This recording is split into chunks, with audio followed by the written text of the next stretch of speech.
all 3 points for them. Meanwhile, Real Madrid are in serious danger of not even qualifying for the knockout stages as we welcome in Frank Leboeuf is with us, as is Luis Garcia. Let's start with Liverpool, I think, first, before we get on to Real Madrid, because they were the better team throughout this whole game, thoroughly deserving. Yeah, and I don't think that was a surprise, the way you were in Madrid at the weekend. They beat Leganés. So what? This is a continuation, maybe even worse than what we've seen from Real Madrid this season. So there was no surprise that Liverpool were going to dominate this game, particularly with no Rodrigo and no Vinicius Jr. and Mbappe on this sort of sauntering about, doing nothing kind of form. Jude Bellingham, not a whole lot better, if the truth be told. But Liverpool were the composed self again. It wasn't this sort of harem-scarum approach that we've seen before. It was very composed. It was very measured. Midfield was excellent. McAllister and Gravenberch, and I thought, not that it's a surprise because we've seen him play before many, many times as a youngster. I thought Conor Bradley, I thought he made his mark early on when he went over for that old-fashioned challenge on Mbappe and took the man and took the ball, took the lot. He showed great pace, he showed great composure in that side. Bearing in mind he's up against the supposed best player in the world. It didn't faze him at all. So I thought this side was, from the goalkeeper who had to do his bit now and again, all the way through, was what we've seen for most of this season. A Liverpool side that feels comfortable controlling games against the bigger teams. That's it, isn't it? Lewis, you've just felt this was a continuation of what we've seen from Liverpool under Arne Slot so far this campaign. And to limit Real Madrid to one attempt, which was one mistake, wasn't it, from Robertson? Apart from that, they were pretty flawless.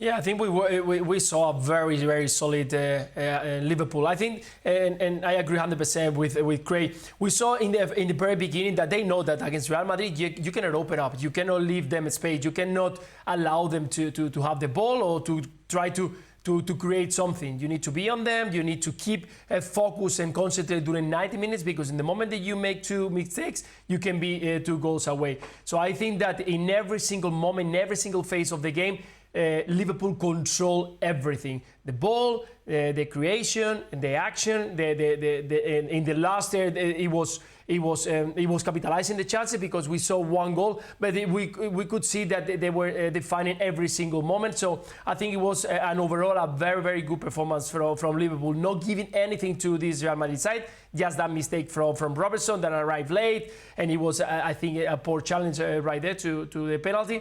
But after that, we could see 2 goals, but we could have seen 2 or 3 more goals because Liverpool was controlling everything. So I was happy to see that, and a little bit sad because we watch Real Madrid every single weekend. We saw them in Leganés, and we saw a good team, a good performance. But we knew that with that intensity that we saw, it wasn't going to be enough to play against this Liverpool side at this moment. Luis, don't pretend you're sad that Real Madrid are rubbish. Crocodile tears there, indeed. Frank, who impressed you today from Liverpool in particular? Conor Bradley. I mean, that young guy, facing Mbappe, you have to have the pressure. He was so mature, and Craig mentioned the tackle, the old-fashioned tackle that he made. Oh, I got up and I applauded. That was fantastic. I love that guy. I love the intensity that he puts into the game. And of course, you have to add McAllister. I love Nunez as well. The way he was going for it. We know him, that he can be very clumsy, but he never gives up. So everything was perfect. I found Konate as well very good, and I'm very worried that he could be injured for the crucial game on Sunday or Saturday. 2 days ago, I said to Stevie that I was concerned about the intensity that Liverpool will put into the game because of that crucial game against Manchester City, and maybe calculating the fact that it's more important that those 3 points in Champions League because they are almost already qualified. But what the hell they've done today to Real Madrid? It was a lesson of willingness, of professionalism, of everything you want to put into the game, of the Champions League game. That was amazing. I want to see what they can do against Manchester City. But it can be a hell of a week for Liverpool, and they rightly deserve all the credits because they had a perfect game for me. The interesting thing, Shaka, is I think that obviously expectations weren't that high going into the start of the season because Jurgen Klopp was leaving. Arne Slot very much an unknown entity. But what has happened not only in the Premier League but also in the Champions League, the only perfect side is exceeding all of those expectations. Yeah, and listen, you have to mention that certainly Liverpool and the fixtures were kind to them in what seemed an easy-ish start to the campaign. But they were able to find their rhythm, they were able to find their confidence to the point where now you could play against Real Madrid at Anfield and look so much better than the reigning European champions. And to that point, and I echo what Frank said about Alex McAllister, but it kind of almost epitomized the difference in the two. I thought McAllister was as brilliant as he was. Every time he picked the ball up in midfield, he just seemed to have space and time. So, Real Madrid, how much can you point to the fact that you've got no Vinicius Jr., no Rodrigo, no Militao, no Alaba, no Carvajal, all big players who would be starting this game, not available today? Sure, man, and Camavinga gets injured. I think there is some credence to the fact that they're a much weaker side without those players. I don't think there's any doubt about it. We've talked about young Arda Güler getting some game time, but you know he wouldn't get in the starting 11. Brahim Diaz has done a good job over the last sort of 15 months or so coming off the bench or starting in games against maybe weaker sides when he's been needed. But there's no doubt that these injuries have affected them. But the counter-argument to that is that when they had the majority of these players in the first sort of 6 or 7 games of the domestic season, they were equally as poor. And Ancelotti was trying to figure out a way around it. We cannot get away. It's always going to come boiling down to what's happening to Kylian Mbappe. Because he's the superstar that was going to be, and they chased him, and they chased him, and they chased him, and he messed them around, and blah, blah, blah, and we talked about it. But if the deal was finally done, and we're all like, oh, thank God. Now we can just talk about the football. But it has been so disappointing. You know, and you can't carry a full team all the time, right? You just can't. But you have to tell me something that he did of any relevance. Yeah. You know, he took the penalty. He played a couple of neat 10, 15-yard passes that you would expect. But tell me that he got a ball and beat 3 or 4 people and Kelleher was scrambling and it just didn't happen. There's just no appetite for it. And I saw him a couple of times as well. And one time, Andy Robertson took the ball off him in the left wing, and it must have been from a set piece. And before you know it, Liverpool were on the counter-attack because his work rate. And you saw it from the Liverpool second goal. He was one of the closest to stopping a short corner. There was 2 of them out there. He was one of the 2, and they did nothing. They just let Liverpool take it, which I think sums it up. They let Liverpool take the short corner. They rolled it in, rolled it back, and whipped in, goal. And they just stood watching. And Jude Bellingham was interviewed, I think, before this game or before the weekend, talking about, oh, I was the scapegoat in the summer for England. They're all feeling this pressure now. I was the scapegoat. Yeah. He was not. He was not the scapegoat, right? In fact, most of us said we felt a bit sorry for him because Southgate was playing this negative tactic and he was out of position, he was chasing back. But it seems now that, you know, and I'm not just focused on him, but it seems now they're all looking for an avenue because they know it's coming. You've been in Madrid, it's coming. They keep this up, it's coming. If Ronaldo can get booed and jeered, if Benzema can get booed and jeered, then any one of this lot can get it. And if they continue in this manner, it's going to come at them very, very fast. The truth is, though, I don't think there are many, if any, clubs in world football who can deal with the injury list that Real Madrid have right now. But how many times in the last 5 or 10 years we have seen Real Madrid in moments of poor form, but then all of a sudden the Champions League rolls around and they are just a different animal.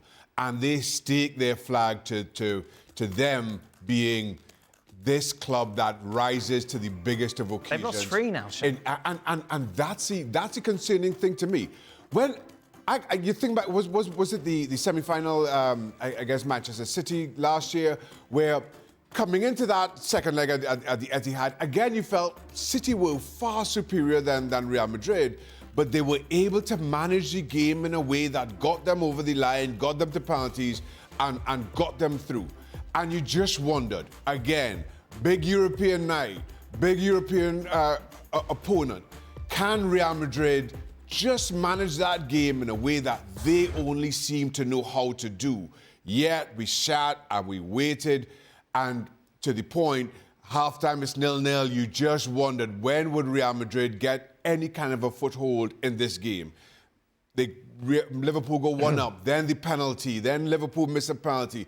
There was never any kind of response. And I don't think, for all Real Madrid's ups and downs, I cannot remember the last time I've seen Real Madrid on a Champions League night fail to have any kind of a presence on over the 90 minutes. Over the entire 90 minutes. Every time there is a penalty like that, it's on the gloves area, and Shaka can witness me and agree with me that the fight is if the goalkeeper chooses the right side, he's going to catch it. So that's everything was wrong. We're wrong, but it's true that you have to see the whole picture and understand the focus on Mbappe, and the fact he's been criticized because, yeah, he's not giving enough on what we expect from him, and that's what it is. And last season, the end of the season was as boring as it is right now. We have to be fair. And he was playing for Paris Saint-Germain. We had some question marks as well. Well, he had a bad European Championship because of a nose broken.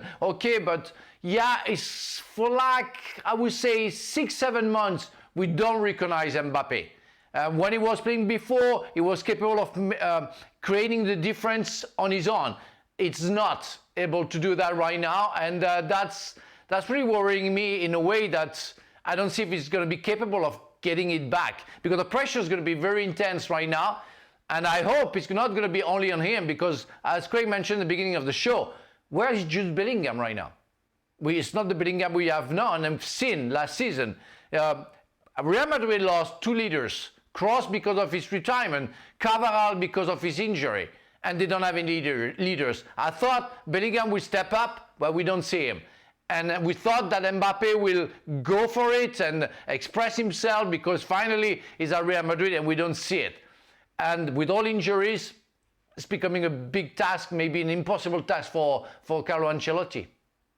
Sorry, you can't pick and choose, obviously, as a manager, who's injured and who's not. But I tell you what, I bet in some sense the Real Madrid manager is wishing he could, if any of the 2 were injured, it was Vinicius Junior that he had available, of course, to be on the field. Absolutely. And not Kylian Mbappe. Yeah. The other, because at least he's going to give you a chance to bail you out.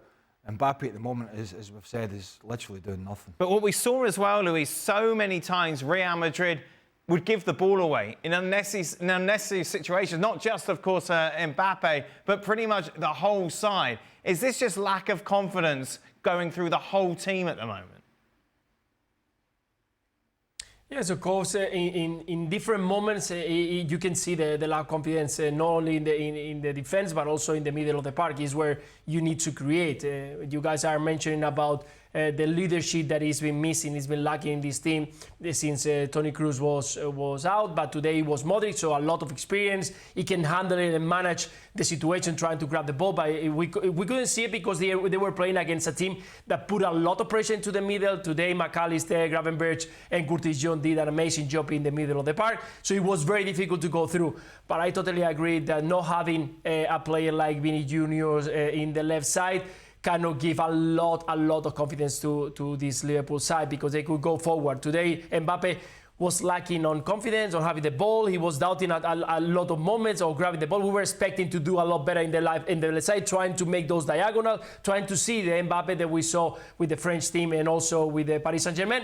And we couldn't see anything of that. First of all, because he didn't receive so many balls, because of that lack of balls, or good balls from the middle of the park, but also because in the moment he has the ball, he was surrounded and he was actually isolated in one of the sides. So I think Vini Jr. have had a lot more impact, because he's always that aggressive when he's on the ball. He's always a big threat in the moment that he's got the ball, and always make you go back a little bit.